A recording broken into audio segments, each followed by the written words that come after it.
오늘 하나님께서 우리에게 주시는 말씀은 레위기서 17장 11절 말씀입니다. 레위기서 17장 11절 말씀, 또 신약 성경 히브리서 9장 13절로 14절 말씀, 우리 두 곳 함께 보도록 하겠습니다. 레위기 17장 11절 말씀, 우리 같은 마음으로 봉독토록 합니다. 육체의 생명은 피에 있음이라.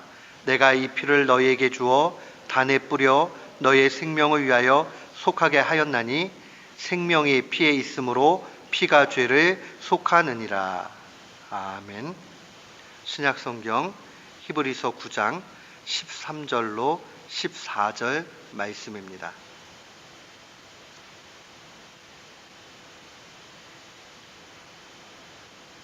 우리 같은 마음으로 히브리서 9장 13절 14절 말씀 함께 봉독토록 합니다. 염소와 황소의 피와 및 암송아지의 죄로 부정한 자에게 뿌려 그 육체를 정결케 하여 거룩케 하거든 하물며 영원하신 성령으로 말미암아 흠없는 자기를 하나님께 드린 그리스도의 피가 어찌 너희 양심으로 죽은 행실에서 깨끗하게 하고 살아계신 하나님을 섬기게 못하겠느뇨. 아멘. 저는 오늘 본문 말씀을 통해서 그리스도의 보혈의 능력을 체험하라 라는 제목으로 주의 말씀을 선포하도록 하겠습니다. 기독교 신앙에 있어서 독특한 예식이 있다면 단연코 성찬식입니다. 다른 곳에서 찾을 수 없고 또 기독교 신앙에서만 찾을 수 있는 것은 성찬식입니다. 우리가 성찬식이라고 이야기할 때는 예수 그리스도의 몸과 피를 먹는 귀한 예식입니다. 그래서 1세기 초기에 이 초대교회는 많은 오해를 받았습니다. 이 사람들이 이 루머를 만들었어요. 예수 믿는 사람들은 비밀리에 모여서 어린 아이를 잡아서 그 고기와 피를 먹는다, 이런 얘기를 했습니다. 그래서 예수 믿는 사람들은 아주 흉악한 사람처럼 그렇게 루머를 퍼뜨렸습니다.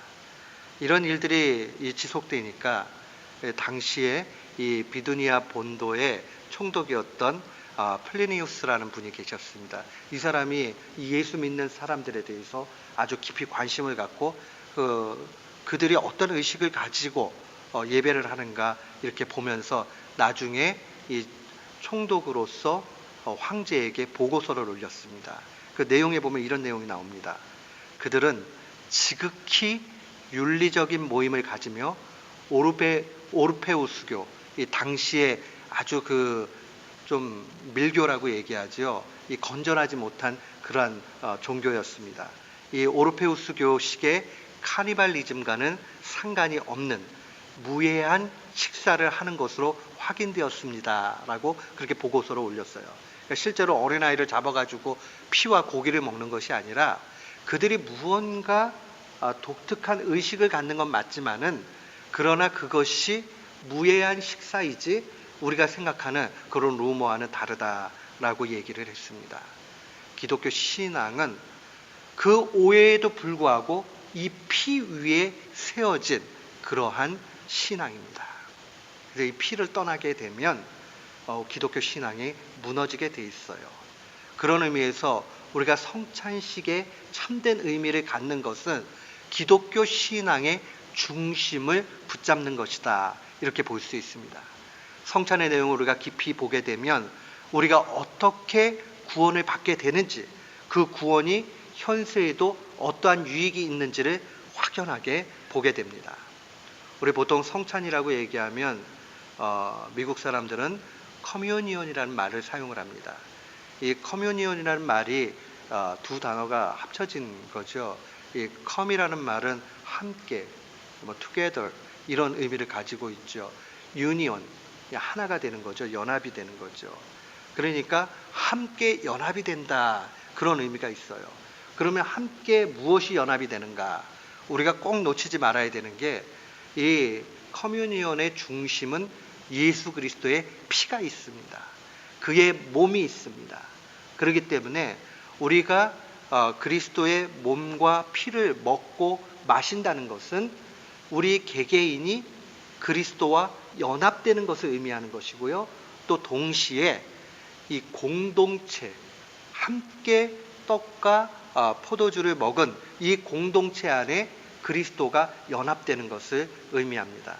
우리 성찬식 할 때 제가 그게 법으로 정해져 있는 건 아니지만 우리 함께 형제 자매됨을 생각하면서 함께 먹읍시다 이렇게 하잖아요. 그 이유가 무엇이냐 하면 우리가 개개인적으로 그리스도와 우리가 하나가 된다라는 의식이 있고요. 동시에 이 시간에 함께 떡과 포도주를 먹고 마시는, 그리스도의 몸과 피를 마시는 우리가 한 형제 자매가 되고 그 안에 머리로서 예수 그리스도가 계시다 하는 것을 재확인하자라는 그런 의미에서 이야기하는 겁니다. 성찬의 기초는 다른 데 있지 않습니다. 오늘 레위기 17장을 우리가 읽었는데 이 구약 제사법, 특별히 레위기서를 기초로 합니다. 그 레위기 가운데서도 오늘 17장 11절 말씀은 매우 중요한 말씀입니다. 그 사람들은 일컬어서 이 레위기서 17장을 기초가 되는, 기독교 신앙의 기초가 되는 장이다. 그래서 파운데이셔널 챕터라고 그렇게 이야기를 합니다. 그래서 집에 가서 17장을 전체 다 읽으시지만 11절 말씀을 특별히 여러 번 묵상하고 읽으시면 그 안에 큰 은혜가 있습니다. 우리 11절 말씀 한번 같이 읽어볼까요? 레위기서 17장 11절 말씀입니다. 육체의 생명은 피에 있음이라. 내가 이 피를 너희에게 주어 단에 뿌려 너희의 생명을 위하여 속하게 하였나니 생명이 피에 있으므로 피가 죄를 속하느니라. 이 말씀이요, 그냥 이렇게 들으면 잘 무슨 뜻인지 크게 안 와닿을 수 있어요. 그런데 생명과 피를 동일하게 지금 보고 있습니다. 생명, 피가 없어지면 생명이 없어진 거예요. 다른 말로 얘기하면 이 피가 더러워지면 생명이 없어지는 걸로 인식을 합니다. 그런데 이 죄를 속하기 위해서 구약 제사에서는 언제나 동물을 잡았지요. 그래서 그 피를 번제단 사면에다가 뿌렸습니다. 그 피뿌림이 상징하는 것, 그 피뿌림은 정결케 되는 그러한 것으로 의미를 하죠. 그래서 언제나 제물을 삼을 때는 흠 없는 걸 잡았잖아요. 흠 있는 건 왜 안 돼요? 그건 정결하지 않으니까. 그렇기 때문에 흠 없는 제물을 잡아서 단 사면에 뿌려서 그 예배 드리는 자, 제사 드리는 자의 죄가 속하게 되는 것, 속한다는 말은 깨끗하게 된다는 거죠. 죄가 없어지는 것을 표현했습니다. 그게 예배의, 제사의 중심이었어요.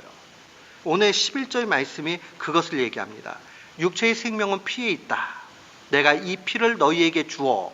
여기서 내가 이 피를 너희에게 주어 라고 얘기했을 때 이 제사법에서는 동물의 피지만 동물의 피가 진짜 나타내고자 하는, 나중에 확연하게 원형으로 보여주고자 하는 것은 예수 그리스도의 보혈입니다. 그러니까 그 예수 그리스도의 보혈이 바로 우리를 완전히 깨끗게 하는 거죠. 그렇기 때문에 예수 그리스도의 몸과 피를 먹고 마신다는 것은 우리의 오염되어져 있는 죄가 완전히 깨끗해지는 것을 상징하는 것입니다. 우리가 그 사실을 알 때에 그리스도와 하나 되는 게 얼마나 귀중한가 하는 것을 보게 됩니다. 만약에요, 우리 이럴 때 있잖아요. 아주 잘 갖춰진 그러한 모임이나 아주 드레스 코드가 정장을 하고 가야 되는 그런 모임에 있었을 때 내가 정장을 다 입었는데 그만 커피를 좀 쏟았어요. 그게 지저분해지면 그게 굉장히 부끄럽게 여겨진단 말이에요. 그냥 아주 인포멀한 그런 모임들 같은 데서는 뭐 좀 묻어도 그냥 괜찮지만 아주 공식적인 그런 예식이나 형식이 있는 곳에 가게 되면 그거 굉장히 부끄럽게 여겨지잖아요. 마치 우리의 인생길이 그냥 뭐 이 정도야 뭐 좀 잘못해도 되지라고 살아갈 수 있겠지만은 그게 아니라 내가 정말 정결하게 살아야 되겠다 하는 그 마음이 있을 때에 작은 죄악, 연약함, 이것이 얼마나 우리를 부끄럽게 만드는지 몰라요. 그런데 예수 그리스도의 보혈이 바로 이 흠과 티를 다 없애버리는 기능을 한다는 겁니다. 그러니까 그리스도와 연합되는 것이 그러한 의미를 가지고 있어요. 우리가 특별히 이 레위기서의 주석을 히브리서라고 얘기합니다. 히브리서의 저자는 레위기, 이 구약의 아주 능통한 학자였습니다. 그렇기 때문에 혹자들은 다 이렇게 얘기를 해요. 히브리서는, 신약의 히브리서는 레위기서의 주석이다, 이런 이야기를 했습니다. 그래서 오늘 히브리서 9장 13절과 14절은 마치 레위기서 17장 11절에 대한 주석의 말씀으로 보면 틀림이 없습니다. 우리 한번 13절 14절 말씀 한번 보도록 하겠습니다. 우리 같이 한번 읽어볼까요? 염소와 황소의 피와 및 암송아지의 재로 부정한 자에게 뿌려 그 육체를 정결케 하여 거룩게 하거든 하물며 영원하신 성령으로 말미암아 흠없는 자기를 하나님께 드린 그리스도의 피가 어찌 너희 양심으로 죽은 행실에서 깨끗하게 하고 살아계신 하나님을 섬기게 못하겠느냐. 이게 한마디로 얘기하면 이런 얘기예요. 짐승의 피 가지고 잡은 것도 우리를 깨끗게 할 수 있는데 하물며 하나님의 아들 예수 그리스도의 피가 우리를 왜 정결케 못하겠느냐? 당연히 정결케 한다 하는 것을 알려줍니다. 그러니까 이 히브리서 기자가 알려주고 싶은 것은 바로 이거예요. 구약의 제사, 그것도 효력이 있는데 그 구약의 제사는 그림자요, 실제의 원형은 예수 그리스도인데 예수 그리스도의 보혈이 우리를 깨끗게 한다 하는 것을 알려주는 겁니다. 예수 그리스도의 보혈은 실제적인 능력이 있습니다. 만약 그게 능력이 없고 단순히 의미와 상징만 남는다 그러면 우리가 예수 그리스도의 보혈을 믿는 것은 미신행위가 되고 맙니다. 미신이라는 게 뭐예요? 실제 능력은 없는데 그렇게 믿으려고 하는 거죠. 여기는 거죠. 그럼 미신이에요. 그러나 진리는요, 실제 그게 나타나는 겁니다. 오늘 본문 말씀 보니까 보혈의 능력을 크게 두 가지로 14절에 얘기합니다. 죽은 행실에서 깨끗하게 한다. 죽은 행실이라는 게 뭐예요? 뭐가 죽었다는 겁니까? 영혼이 죽은 거죠. 영혼이. 영혼이 왜 죽지요? 죄 때문에 죽은 거예요. 우리의 육신이 아무리 살아있어도요, 그러나 영혼이 죽어 있으면 살아있는 송장과 진배 없습니다. 살아있는 송장이란 말은 이게 성립이 안 되는 말이 맞잖아요. 송장이라는 건 죽은 시체를 송장이라고 얘기하잖아요. 그런데 살아있는 송장이라는 건 뭐예요? 기능은 해요. 움직여요. 그리고 숨도 쉬어요. 활동도 합니다. 근데 문제는 죄로 말미암아 영혼이 죽어 있는 거예요. 그러면 그 죽은 모습이죠. 그 죽은 행실, 죄를 여전히 계속 짓는 거죠. 우리의 영혼이 예수 그리스도의 피로 거듭나지 않으면, 그의 피로 우리가 완전히 정결케 되지 않으면 우리는 죄 공장이 되고 맙니다. 죄만 계속 만들어내는 공장이 될 수밖에 없어요. 그런데 오늘 본문 말씀 보니까 죽은 행실에서 깨끗하게 한다. 그러니까 죄에 대해서 멀리할 수 있는 근거가 어디 있는가? 바로 예수 그리스도의 보혈에 있다라는 것을 분명히 기억해야 됩니다. 죄나 쾌락이나 이런 거 추구해 나가는 게요, 처음에 조금은 재밌을 수 있어요. 쾌락이라는 게 그렇죠. 자기 기쁨, 즐거움을 추구해 가는 거잖아요. 그게 약간의 즐거움을 줄 수는 있어요. 뭐 놀러 다니고, 그 다음에 어울리고, 좀 나쁜 말도 하고, 그 다음에 나쁜 행동도 하고, 처음엔 조금 재밌을 수 있어요. 그러나 그것이 영원한 기쁨과 재미가 되지 못합니다. 허무해져요. 공허해집니다. 젊은 날의 쾌락을 쫓아가는 것이 마치 남자답고 인생을 즐기는 것 같고 막 이렇게 보이지만 나중에 지나고 인생을 마감할 시점이 가까이 오면 다 그래요. 그거 허송세월이었어. 그거 뜬구름 잡는 거였어. 다들 그렇게 이야기하잖아요.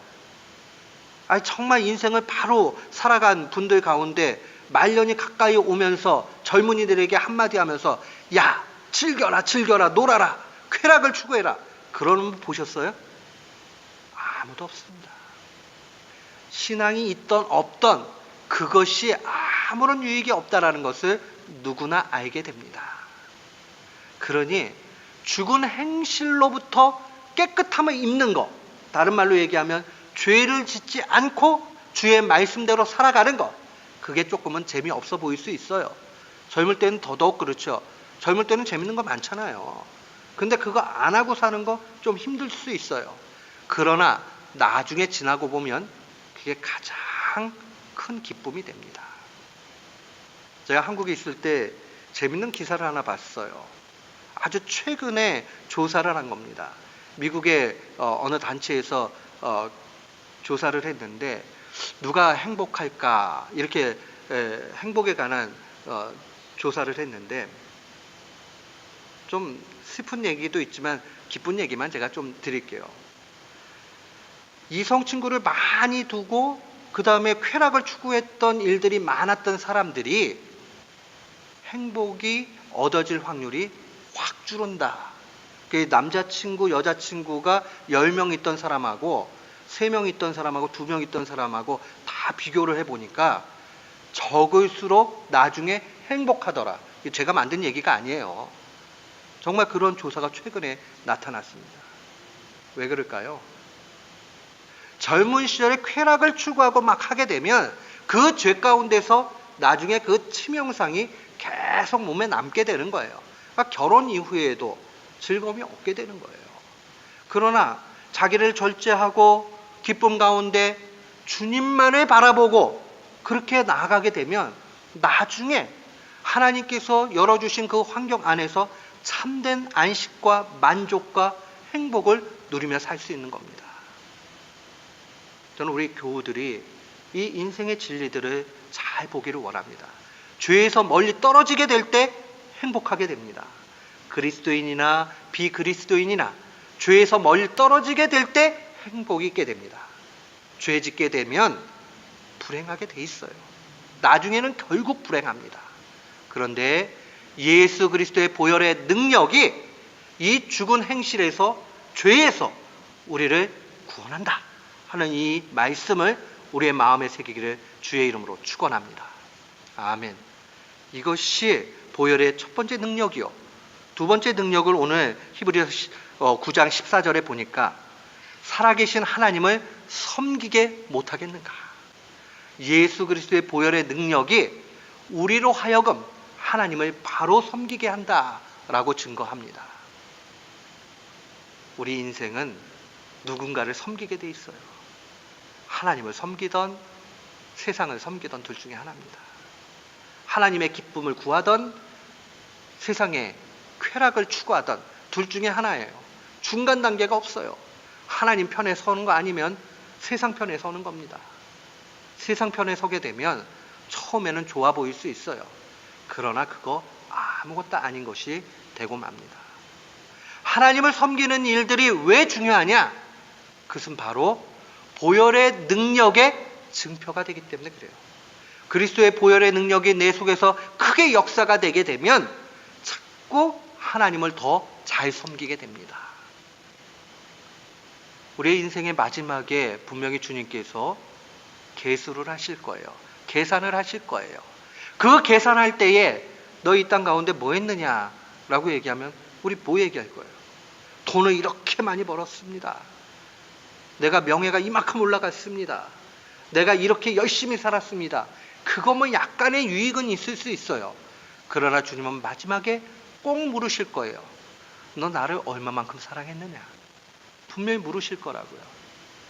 그리고 나를 얼마만큼 잘 섬겼느냐? 우리 좀 이 땅에 가지고 있는 거 적게 갖고 우리 좀 이 땅에 사는 거 조금 불편한 거 감수해도 주님 잘 섬기는 거 더 좋지 않겠어요? 그렇잖아요. 사랑하는 성도 여러분, 많은 사람들이 이야기합니다. 국민소득이 3만 불 정도가 넘어가게 되면 교회는 쇠퇴하게 돼 있다라고 이미 역사 가운데 다 증명이 돼서 발표를 했습니다. 최근에 보니까 우리 조국 대한민국의 GNP가 3만 불을 넘어갔습니다. 교회가 쇠퇴할 수밖에 없는 아주 절대 조건이 됐습니다. 마치 이 부패하려고 그러면 적당한 온도와 습도가 있게 되면 부패되듯이 이미 경제라는 게 그렇게 됐어요. 이때 우리 믿음 지키는 것이 중요합니다. 하나님 잘 섬길 수 있는 근거가 어디 있느냐? 예수 그리스도의 보혈의 능력을 의지해야 됩니다. 그의 보혈에 적셔져야 된다 하는 것을 분명히 기억해야 됩니다. 사랑하는 성도 여러분, 우리 성찬식 할 때마다 그리스도의 보혈이 나를 완전히 새롭게 하는구나 하는 그 의식 가운데 나아가야 됩니다. 예수 그리스도의 보혈의 능력은 우리에게 분명히 임합니다. 어떻게 임합니까? 오늘 본문 말씀 14절 말씀 보십시오. 영원하신 성령으로 말미암아 흠없는 자기를 하나님께 드린 그리스도의 피가 어찌 너희 양심으로 죽은 행실에서 깨끗하게 하고 살아계신 하나님을 섬기게 못하겠느뇨? 라고 증거합니다. 영원하신 성령, 영원하신 성령이라는 게 여기 분명히 들어가죠.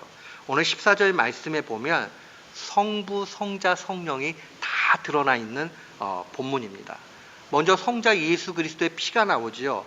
성자 예수 그리스도가 십자가에서 완벽하게 죽으신 거죠. 오늘 본문 말씀에 보면 하나님께 자기를 드렸다. 흠없는 자기를 드렸다. 누가 드린 겁니까? 영원하신 대제사장인 예수 그리스도께서 자기가 흠없는 완벽한 제물이 되셔서 성부께 드린 겁니다. 지금 오늘 말 표현이 그렇게 되어 있어요. 성자 예수 그리스도의 십자가의 죽으심은 완벽한 제사예요. 오늘날 우리가 구약의 제사를 더 이상 드릴 필요가 없죠. 왜요? 예수 그리스도께서 완성하셨기 때문에 더 이상 드릴 필요가 없습니다. 그 완벽한 제사를 우리가 바라보면서 은혜 가운데 하나님께로 나아가는 것이 우리의 공적인 예배일 뿐입니다. 더 이상 짐승을 잡아야 될 이유도 없고 예수 그리스도의 십자가의 달리심을 우리가 재현해야 될 이유도 없습니다. 우리나라 말에는 표현이 그렇게 돼 있지 않은데 이 신약 성경에 쓰여진 언어로 보면 이게 아주 독특한 용법이 있어요. 에오리스트라고 단 한 번의 사건을 표현하는 용법이 있습니다. 오늘 쓰여진 단어가 그렇게 돼 있어요. 자기를 드렸다 할 때 이 드렸다라는 말 자체가 단 한 번 완벽하기 때문에 재현이 필요 없는 단회적인 사건으로 기록되어져 있습니다. 그러니까 우리가 마음에 기억을 해야 될 건 딱 한 가지예요. 예수 그리스도의 십자가의 죽으심은 완벽한 구약의 제사의 완성이고 그것은 다시 보완이나 보충이나 재현이 필요 없다. 그러니까 우리는 단 한 번에 드려진 예수 그리스도의 피를 바라보는 것이 필요합니다. 그렇게 되고 나니까 이제 성부 하나님께 완벽하게 드려지게 됐죠. 예수 그리스도의 피보다 깨끗한 피는 지상 어디에도 없어요. 그래도 구약 전체에 보면 아벨의 피가 깨끗한 피 중에 하나입니다. 그러나 그 아벨의 피도 예수 그리스도의 보혈과는 비교할 수 없죠. 예수 그리스도께서 흠없고 죄도 없고 그런 완벽한 제물이 되셔서 피를 쏟아주신 거예요.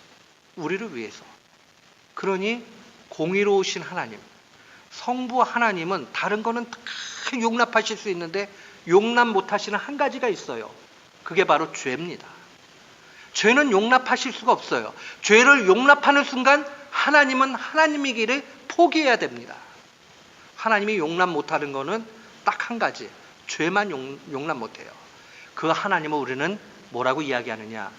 공의로우신 하나님이다. 이렇게 얘기해요. 공의롭다는 말이 조금 어렵다면 쉽게 얘기하면 죄를 용납할 수 없는 하나님이 바로 공의로우신 하나님이에요. 죄는 하나님과는 같이 갈 수가 없어요. 그래서 하나님이 죄를 보면 진노하시게 돼 있어요. 그래서 어쩔 수 없이 그 진노의 대가를 분명히 물으십니다. 그런데 예수 그리스도께서 십자가에 완벽히 죽으시는 걸 통해서 그의 진노를 다 갚으셨습니다. 그게 성부께서 그렇게 갚으신 거예요. 여기 보니까 성령 하나님이 나오잖아요. 14절 말씀에 영원하신 성령으로 말미암아. 그럼 성령님은 여기서 뭐 하실까요? 성령님은 바로 예수 그리스도의 그 피를 우리에게 적용시키시는 분이에요. 그래서 종교개혁가였던 칼빈은 그리스도와 우리를 연결하시는 띠로서 성령님이다 이렇게 얘기를 해요. 이 밴드 하나로 묶어주는 거죠. 하나로 묶어주는 그 띠가 뭐냐? 성령님이라고 이야기했습니다. 그렇기 때문에 우리가 성령님 없이 그리스도와 하나가 될 수 없어요. 그러니까 우리가 성찬식 할 때마다 언제나 기억해야 되는 건 그 장소에 성령님께서 함께 하시고 성령의 역사 가운데 우리를 하나로 묶어주신다.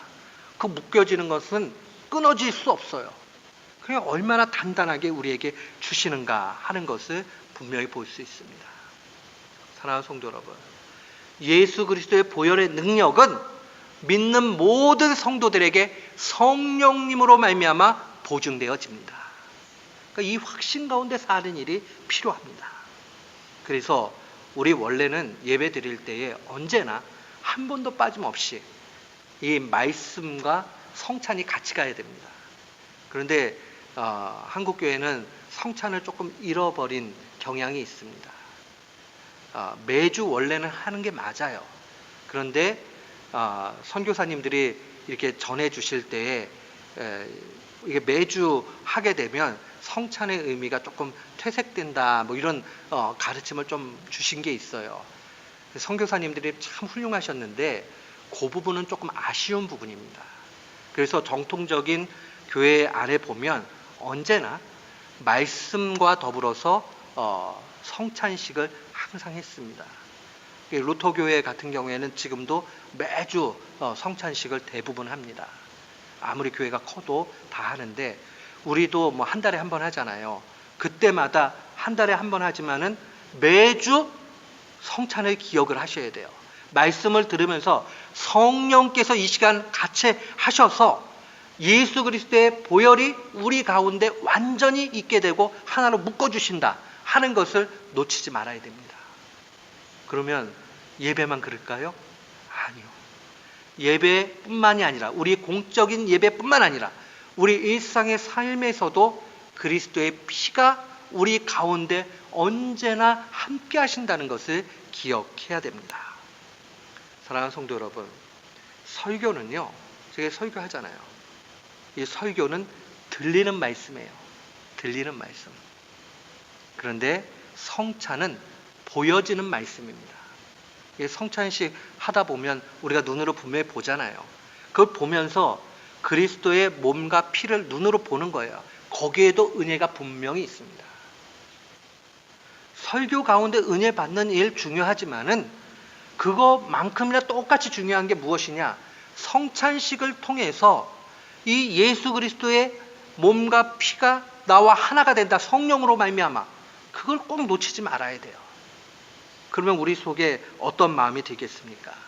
아하, 내 속에는 성령님이 계시고 내 속에는 예수 그리스도가 계시고 하는 그 마음을 가지고 살게 돼 있는 겁니다. 성찬하지 않았다고 해서 그리스도와 떨어지는 것은 아닙니다.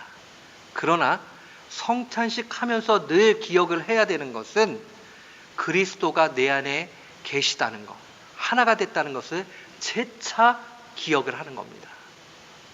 마치 이거랑 똑같아요. 생일을 맞이하면 생일 파티 하잖아요. 아니, 생일 파티 안 한다고 그 사람이 안 태어난 건 아니잖아요. 우리가 성찬식 참여 안 한다고 해가지고 그리스도와 우리 사이가 떨어진 것은 아니에요. 그러나 성찬식이 왜 귀중하냐? 생일 축하할 때 그 생일 맞은 사람 너 이렇게 이 땅에 온 거 참 축복한다고 좋잖아요. 그런 것처럼 성찬식을 통해서 그리스도와 내가 하나 돼 있다라는 것을 재차 확인하는 거. 왜냐하면 자꾸 우리 잊어버리니까. 그래서 성찬식이 귀한 겁니다.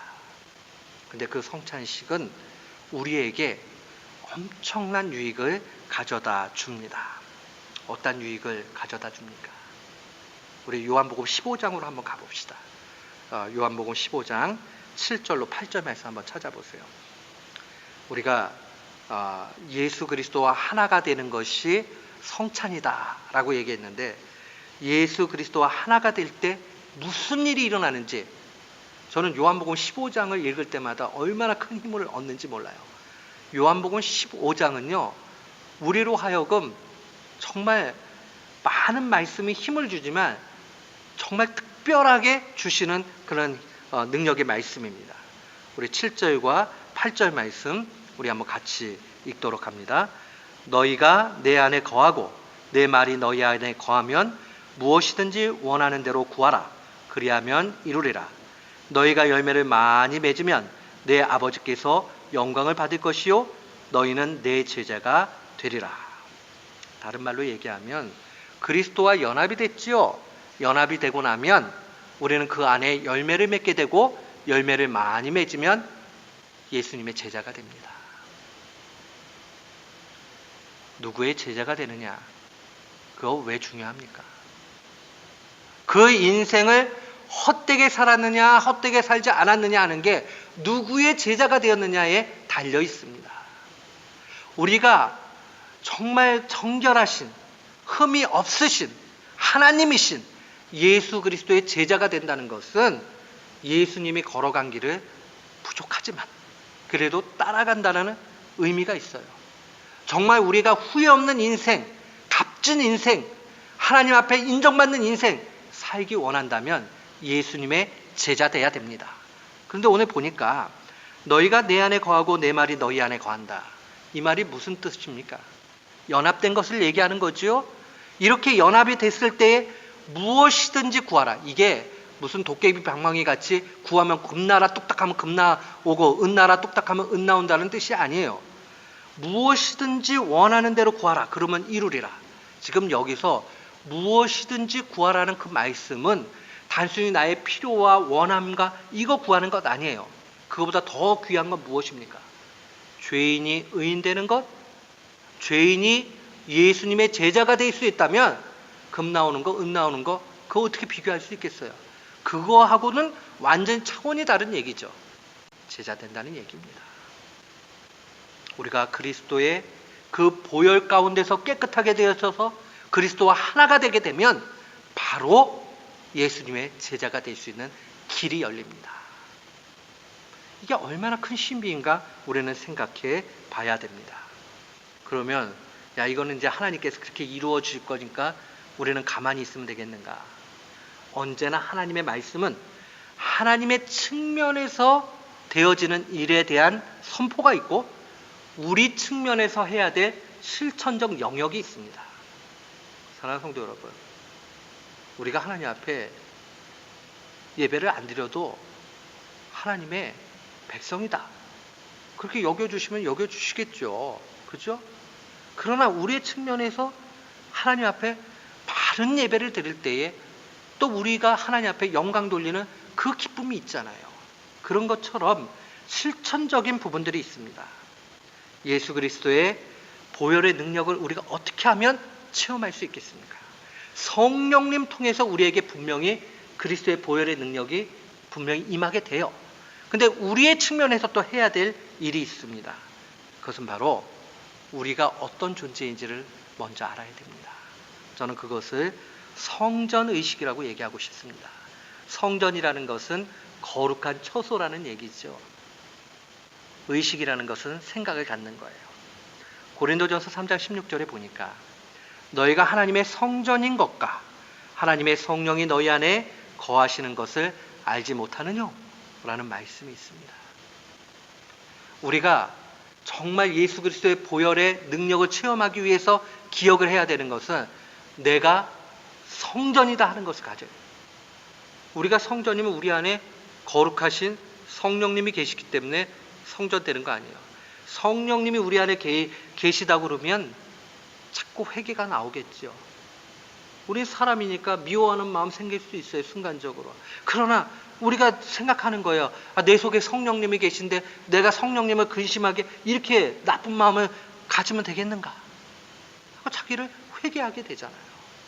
그럼 죄를 조금씩 멀리하게 되겠지요. 우리의 능력으로 되는 건 물론 아니에요. 그러나 우리는 성전의식 가지려고 노력해야 됩니다. 왜요? 주님이 우리를 성령의 전으로 만들어 주셨으니 그렇게 해야 되는 겁니다. 하늘로부터 주어지지만 우리가 해야 될 분명히 부분이 있어요. 그것이 바로 우리의 실천적인 부분이에요. 첫 번째로 기억해야 되는 게 성전의식 가져야 됩니다. 두 번째로 우리가 기억을 해야 되는 것은 변화됨을 통해서 진정한 열매를 맺어야 됩니다. 아까 요한복음 15장에 보니까 뭐라고 그랬어요? 많은 열매를 맺고 내 제자가 된다 말씀해 주셨습니다. 근데 그 많은 열매가 뭘까 보니까 나중에 요한복음 15장 12절로 보면 이렇게 증거합니다. 내 계명은 곧 내가 너희를 사랑한 것 같이 너희도 서로 사랑하라 하는 이것이니라. 그러니까 우리의 측면에서 해야 되는 것은 이웃 사랑하는 것 해야 됩니다. 그리스도의 보혈의 능력을 우리가 날마다 체험하면서 살기 원한다면 성전의식 가져야 되고 이웃을 부단히 사랑하려고 힘써야 됩니다. 이거 없이는 우리 그리스도인 될 수 없어요. 너무나 관념적으로 머리로만 그래 나 예수 믿으니까 구원받았다. 물론 그 믿음도 귀중한 부분이 물론 있어요. 그러나 그 차원 좀 넘어서 우리가 성숙한 단계로 가야 됩니다. 예수님 믿고 예수 그리스도의 보혈로 새롭게 되었다면 그 다음에 필요한 것 서로 사랑하는 일이 필요합니다. 우리 한 주간 동안 마음에 좀 간직하고 훈련하고 힘써 봅시다. 그게 뭐냐 하면 그래 죄를 자꾸 생각나게 할 수 있는 건 내 속에 성령님이 계신데 하는 그 성전의식을 가지고 야, 나 이게 주님이 이렇게 성전으로 나를 만들어 주셨는데 내 속에 나쁘고 더럽고 찢기 같고 이런 거 자꾸 두고 있으면 되겠는가? 자꾸 주님 이거 그리스도의 보혈로 깨끗하게 좀 없애달라고 그 기도하셔야지 되지 않겠어요? 저도 마찬가지고 우리 교우들도 같이 한 주간 노력하는 거예요. 또 주님이 자꾸 열매 많이 맺으라고 얘기했는데 그 열매는 사랑하는 열매 아니겠어요? 그러니 자꾸 나 좀 더 많이 사랑하자. 저 사람 사랑해 주자. 저 사람 내 사랑이 더 많이 필요하구나 하고 사랑하는 거예요. 제가 이번에 한국 갔을 때 남서울교회 지금 3대 목사님 화종보 목사님을 만날 기회가 있었어요. 그 약속을 하고는 진짜 11년 만에 교회를 찾아갔어요. 그때 옛날에 계셨던 분들도 좀 계시고 그러더라고요. 화종보 목사님한테 물어봤어요. 목회자로서 필요한 거 있으면 뭐 필요합니까? 그랬더니 이분이 두 가지를 얘기했어요. 그 중에 한 가지가 뭐였냐면 목사님, 목회는 사랑해야 됩니다. 힘들게 만드는 성도가 있어도 포기하지 말고 끝까지 사랑해야 됩니다.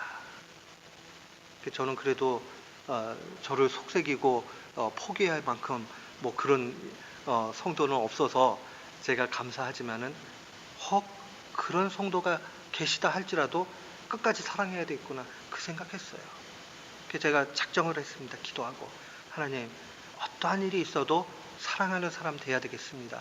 힘을 주십시오 라고 기도했는데 목회자에게만 주는 메시지겠어요? 우리 성도들도 다 마찬가지예요. 끝까지 사랑해야 되겠구나 끝까지 사랑해야 되겠구나 하는 그 마음 가지고 나아가야 됩니다. 그리스도의 보혈의 능력이 이 가운데 체험되어집니다. 그리고 그 능력이 우리 속에서 역사됩니다. 우리의 남은 인생들이 이 성전의식과 사랑의 열매를 통해서 풍성해지고 날마다 힘있게 사는 우리 모두가 되시기를 주님의 이름으로 축원합니다. 아멘.